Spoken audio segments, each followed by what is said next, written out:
రాష్ట్రంలో పాలన సరికొత్త చరిత్రకు వేదిక కాబోతుంది. ఇప్పటి వరకు సచివాలయానికే పరిమితమైన అత్యున్నత స్థాయి కేబినెట్ సమావేశం ఇప్పుడు అడవి బాట పట్టింది. ఆసియాలోని అతిపెద్ద గిరిజన జాతరగా పేరుగాంచిన మేడారం సమ్మక్క సారముల చెంతనే ఈసారి రాష్ట్ర మంత్రి మండలి సమావేశం నిర్వహించాలని సీఎం రేవంత్ రెడ్డి నిర్ణయం తీసుకున్నట్లు తెలిసింది. ఈ నెల 18న ములుగు జిల్లా మేడారం ఈ చారిత్రక భేటీ జరగనుంది. పాలనను ప్రజల వద్దకు తీసుకువెళ్లడమే కాకుండా గిరిజన ప్రాంతాల అభివృద్ధిపై ప్రభుత్వానికి ఉన్న చిత్తశుద్ధిని చాటి చెప్పేలా ఈ నిర్ణయం ఉండడం గమనార్హం. ఒక్క అటవీ ప్రాంతంలో గిరిజన క్షేత్రంలో అధికారికంగా పూర్తిస్థాయి కేబినెట్ సమావేశాన్ని నిర్వహించడం తెలుగు రాష్ట్రాల చరిత్రలోనూ ఇదే మొదటిసారి అని రాజకీయ విశ్లేషకులు చెబుతున్నారు.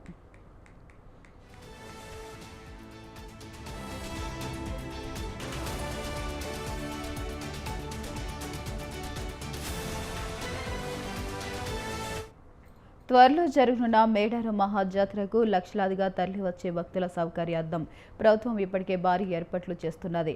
ఈ క్రమంలోనే కేబినెట్ సమావేశాన్ని అక్కడే నిర్వహించడం ద్వారా క్షేత్రస్థాయిలో ఏర్పాట్లకు పర్యవేక్షించాలని ప్రభుత్వం నిర్ణయించింది.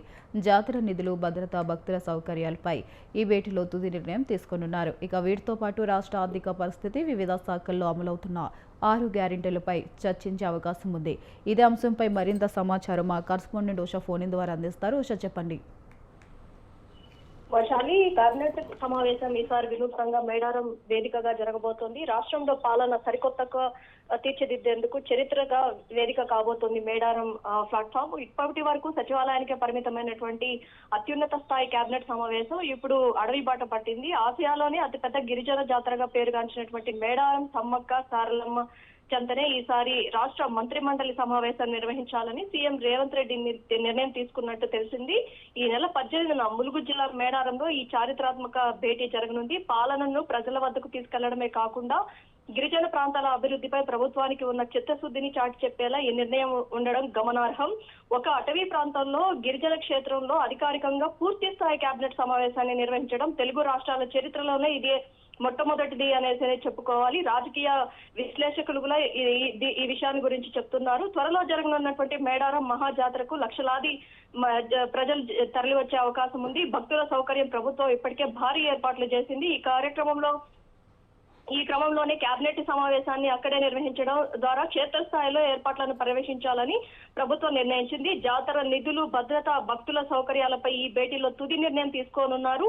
వీటితో పాటు రాష్ట్ర ఆర్థిక పరిస్థితి, వివిధ శాఖల్లో అమలవుతున్నటువంటి 6 గ్యారెంటీలపై కూడా చర్చించే అవకాశం ఉన్నట్టుగా అయితే తెలుస్తుంది. మొత్తం మీద చూసుకున్నట్టయితే మేడారం జాతరకు కేబినెట్ మినిస్ట్రీలు అందరూ కూడా తరలి వెళ్తున్న నేపథ్యంలో అక్కడ ఉన్నటువంటి పోలీసులు కూడా భారీ భద్రత ఏర్పాటు చేశారు. మంత్రులందరూ కూడా ఖచ్చితంగా కేబినెట్ సమీక్షకి రావాల్సిందే. కాబట్టి ఇప్పటికే మేడారం జాతర వేదికగా జరగబోతున్నటువంటి ఈ సమావేశానికి చాలా ప్రాచుర్యం ఉంది. ఇప్పటికే ఢిల్లీలో చాలా పలుమార్లు పయనమై వచ్చినటువంటి రేవంత్ రెడ్డి కేబినెట్ భేటీలో ఎలాంటి నిర్ణయాలు తీసుకోబోతున్నారు. అలాగే మరోవైపు చూసుకున్నట్టయితే 18వ తారీఖున కేబినెట్ భేటీ అనంతరం ఆ రోజు సాయంత్రమే దావోస్ కూడా సీఎం రేవంత్ రెడ్డి పర్యటన ఉన్నట్టుగా అయితే మనకు అందుతున్నటువంటి సమాచారం. Vaishali. Right, thank you Usha, thanks for the updates.